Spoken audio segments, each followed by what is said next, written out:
Hey guys, Scott here for another Headcanon video. We are cranking these things out, and today I want to talk to you about color in comic books, the different ways that people use color to represent different things in characters and costumes, and also the debate about black and white versus color comic books.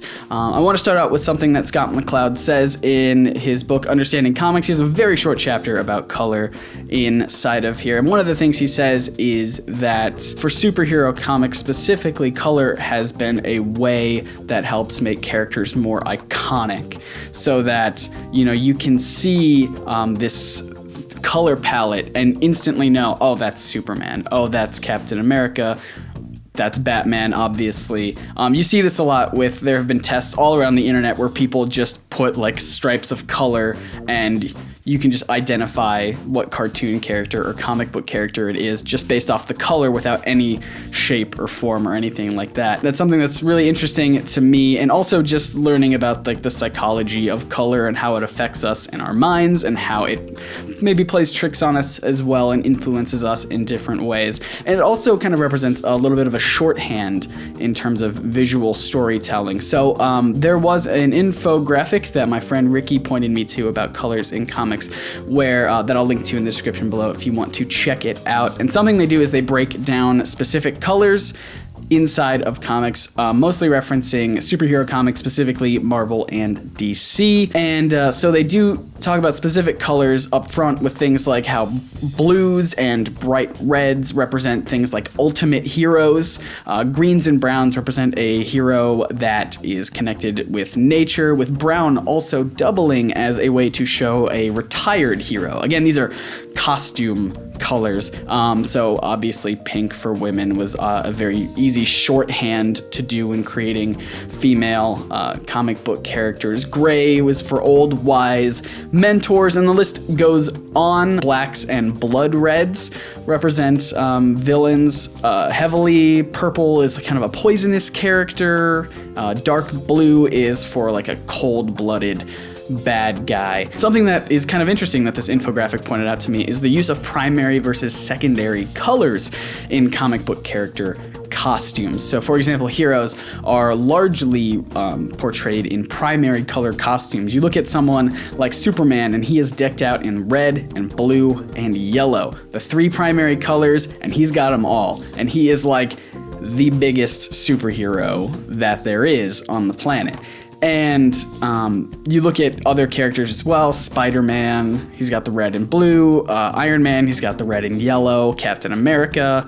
The list literally can go on forever, and you can turn it around as well and show off some secondary colors for villains. So for example, Lex Luthor is kind of famous for his green and purple suit. Someone like Green Goblin as well, green and purple. Orange pumpkin bombs. Hobgoblin for the orange thrown in there as well. Again, this is like a list that could go on forever of villains dressed in greens, purples, and oranges. And you might think to yourself, well, there are obviously some exceptions here. Hulk, for example, famous for being green with the purple pants.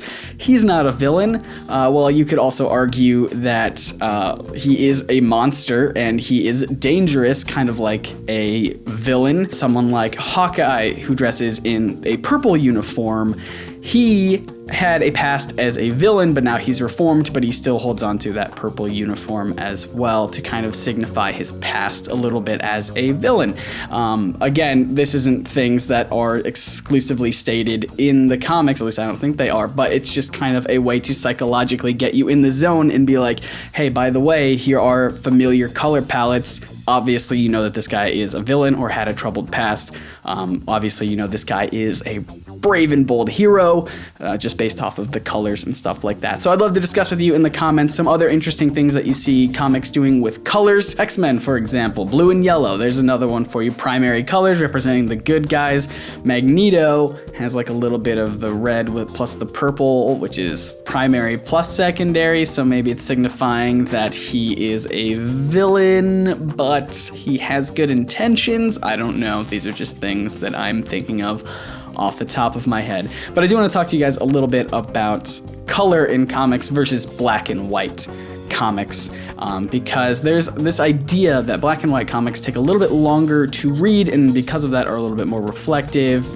You get to slow down and enjoy the story for what it is instead of just the bright visuals of color. And I think there are merits to both, but something like Walking Dead is famous for having black and white comics. Scott Pilgrim was released in black and white and then later released in color. I've only read them in color, so I'm actually really curious to know if anyone out there has read them in both black and white and color, and if that has changed your experience at all. Whether the black and white really did make you slow down and appreciate the art, and whether or not the color was a distraction or if it enhanced the story at all. I know Scott McCloud talks about how color can be really distracting and it can objectify pictures instead of, the art speaking for itself. It kind of gets in the way. That's kind of what I took away from his chapter anyway. But that's just if it's used incorrectly and just kind of thrown in there willy-nilly with no real purpose.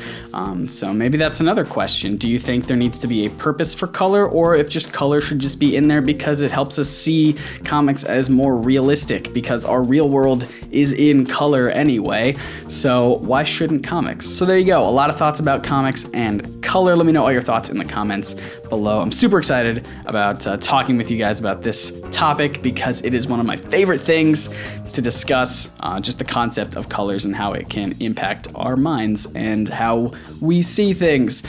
So I will look forward to reading your comments down there. And if this is your first time hanging out with us here at NerdSync, we do weekly comic book videos that are usually a little bit different than this one. We are on a bit of a hiatus right now, so we're experimenting with some other video types that are a little bit easier and quicker to throw together as I get moved into my new apartment, as well as just revamp the show for the future. So make sure you subscribe so you don't miss out on any exciting new videos that will be coming out very soon. And once again, I'm Scott. I will see you guys right here next week. See ya.